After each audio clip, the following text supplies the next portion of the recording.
ఓం గురు బ్రహ్మ గురు విష్ణు గురుదేవో మహేశ్వర గురు సాక్షాత్ పరబ్రహ్మ తస్మై శ్రీ గురవే నమః. ఏంటి సడన్గా నేను గురు బ్రహ్మ గురు విష్ణు చెప్పాను అని అనుకుంటున్నారు కదా. నిన్న మనకి టీచర్స్ డే అయింది. టీచర్స్ డే అంటే తెలుసు కదా, గురువుని పూజించడం. తల్లి తండ్రి తర్వాత గురువుని మనం పూజిస్తాం. అది మన దేశంలో ఉన్న కల్చర్. ఓకే, సో ఇవాళ నేను ఒక చిన్న కథ చెప్పాలనుకుంటున్నాను. గురువు అంటే ఎంత ప్రాముఖ్యత ఉంటుంది మన దేశంలో, మనం ఎంత ప్రాముఖ్యత ఇస్తాము అనే దాని మీద ఒక చిన్న కథ. అది అందరికీ తెలిసిన కథే అయి ఉండొచ్చు, కానీ నాకెందుకో ఇవాళ చెప్పాలనుకుంటున్నాను. నేను చెప్పడానికి మొదలు పెడదాం అనుకుంటున్నాను. మహాభారతంలో ఏకలవ్యుడు మీకు తెలిసే ఉంటుంది.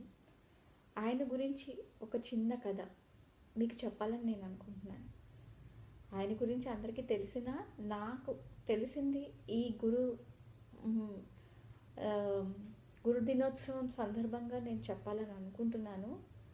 కాబట్టి వింటారని అనుకుంటున్నా అందరూ. సో ఏకలవ్యుడు అందరికీ తెలిసిందే కదా. ఆయన ఒక అడవికి రాజు. ఆయనకి విద్యలంటే చాలా ఇష్టం, ధనుర్విద్య అంటే చాలా ఇష్టం. ఆయన ద్రోణాచార్యుడి దగ్గర నేర్చుకుందామని అనుకుంటారు. కానీ ఆయన అడవికి రాజు అవ్వడం మూలాంచి, ఆయన ఒక రాజ్యానికి రాజు కాదు కదా, ఒక అడవికి రాజు అయిన మూలాంచి అది ఆయనకి సాధ్యపడలేదు. ఒకరోజు ఆయన అడవిలో ఉండేవాడు కదా. ఒకరోజు ఆయన అడవిలో ఇలా వెళ్తూ ఉంటుంటే ఆయన ద్రోణాచార్యుడు గారిని చూస్తారనమాట. చెట్టు చాటు నుంచి చూస్తాడు. ఏంటి, ఎవరికి విద్య నేర్పించడం చూస్తాడు? అర్జునుడికి, భీముడికి, వాళ్ళందరికీ విద్య నేర్పించడం చూస్తూ ఉంటారు. అది చూసినప్పుడు ఆయన చాలా ఆశ కలుగుతుందనమాట. నేను నేర్చుకోవాలి ఎలాగైనా ఈ గురువుగారి దగ్గర అని చెప్పేసి. కానీ అలా సాధ్యపడదు కదా. ఆయన రాజ్యానికి రాజు కాదు కాబట్టి అది అసలు సాధ్యపడదు. కాబట్టి చెట్టు చాటు నుంచే ఆయన ఆ విద్యను నేర్చుకుంటాడు, విల్లు విద్యను నేర్చుకుంటాడు. నేర్చుకుని ఆయన ఊర్లోకి వెళ్ళి ఏం చేస్తాడంటే, ఆయన ప్రతిమని, ద్రోణాచార్యుల ప్రతిమని ఒకటి తయారు చేసుకుని ఆ ప్రతిమను చూస్తూ రోజు విద్యను ప్రాక్టీస్ చేసి చాలా బ్రహ్మాండంగా ధనుర్విద్యలో చాలా బ్రహ్మాండమైన ఒక గొప్ప ఉన్నతికి చేరుకుంటాడనమాట. ఒకరోజు అనుకోకుండా ద్రోణాచార్యులు ఇంకా అర్జునులు ఇద్దరు ఏం చేస్తారంటే, ఇలా వెళ్తూ ఉంటారు. వెళ్తూ ఉంటుంటే ఏదో కనబడుతుంది.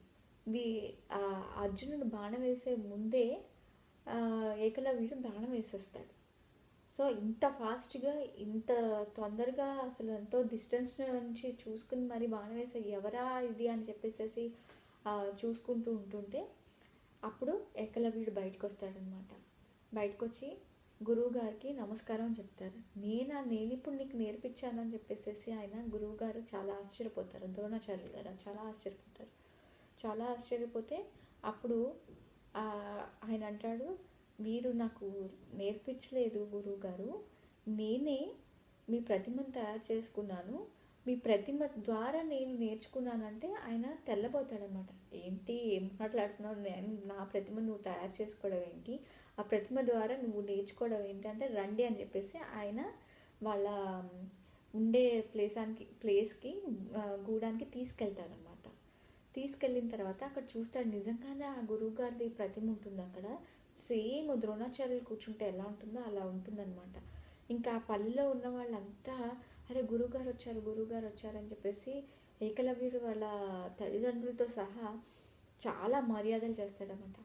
కానీ అదేంటి, ద్రోణాచార్యులు గారు చాలా పొంగిపోతారు అదంతా చూసి. కానీ తర్వాత సడన్గా ఆయనకు ఒకటి గుర్తొస్తుందన్నమాట. ద్రోణాచార్యులు గారు అర్జునుడికి ఒక వాగ్దానం చేస్తారు. ఈ సృష్టిలో నీకన్నా గొప్పగా ధనుర్విద్య వచ్చిన వాళ్ళు కానీ నేర్చుకున్న వాళ్ళు కానీ ఎవరు ఉండరు, నా నా శిష్యుడివి నువ్వు ఒక్కడివే అని చెప్పేసేసి ఆయన ప్రామిస్ చేస్తాడనమాట. సడన్గా ఆయన గుర్తొస్తుంది, అయ్యో ఇప్పుడు ఏకలవ్యుడు మొదటి శిష్యుడు అయిపోతాడే, అంటే చాలా గొప్ప శిష్యుడు అయిపోతాడే, ఇప్పుడు ఎలాగా ఎలాగా అని చెప్పేసేసి ఆయన చాలా బాధతో ఏకలవ్యుడిని, నాదొక కోరిక ఉంది, తీరుస్తావా, గురుదక్షిణ ఇవ్వగలుగుతావా నువ్వు అని నన్ను అడుగుతాడు. అయ్యో మీరు నన్ను గురుదక్షిణ అడుగుతున్నారా, మీరు ఏది అడిగినా కానీ నేను ఇవ్వడానికి సిద్ధంగా ఉన్నాను, చెప్పండి గురుదేవా, ఆదేశించండి నాకు అని అంటే, ఆయన అంటే నీ బొటని వేలిని, నీ కుడి చేతి బొటని వేలిని నాకు ఇవ్వగలుగుతావా నువ్వు అని. వెంటనే ఏకలవ్యుడు చాలా బాధపడతాడు. గురుదేవా, ఈ బొటని వేలు లేకపోతే నేను ధనుర్విద్య ప్రదర్శించలేను, అందుగురించే మీరు నన్ను అడుగుతున్నారు అంటే, అవును, ఎందుకంటే నేను అర్జునుడికి ప్రామిస్ చేశాను, వాగ్దానం చేశాను, నేను అర్జున్ కన్నా గొప్ప గొప్ప వాడిని నేను చూడను, ఇంకా ఇది నా ప్రామిస్ అని చెప్పేసి నేను ప్రామిస్ చేశాను, నువ్వు అది గురుదక్షిణగా నువ్వు నాకు అది తీర్చగలవా, చెయ్యగలవా అంటే, వెంటనే ఏకలవ్యుడు తీసి ఆ బొటనవేలు తీసి ఆయనకు సమర్పిస్తాడు గురుదక్షిణగా. అంత గురుభక్తి అనమాట. అయితే ఆయన ద్రోణాచార్యులు అంటారు, నీ పేరు మహాభారతం ఉన్నంత వరకు, అందరూ సృష్టి ఉన్నంత వరకు మిగిలిన వాళ్ళతో సమానంగా నీ పేరు కూడా అంతే మారుమోగుతుంది, ఇది నా వాగ్దానం అని చెప్పేసేసి ఆ గురువు గారు ఏకలవ్యుడికి ఒక మాట ఇస్తారనమాట. సో దీని మూలాంచి, ఆయన చెప్పిన మూలాంచి ఇది ఈ కథ అనేది ఉంది, నిజంగా జరిగింది అనేది మనకి తెలిసింది. ఎంత గొప్ప సంస్కృతి మనది, ఎంత గొప్ప గౌరవం మనం గురువుకి ఇస్తాము అనేది ఏకలవ్య కథ ద్వారా మనకు తెలుస్తుంది. ఇది అందరూ తెలుసుకోవాలని నా ఉద్దేశం, అందరికీ తెలుస్తుంది అన్న ఉద్దేశం. Thank you. విన్నందుకు చూసినందుకు చాలా ధన్యవాదాలు.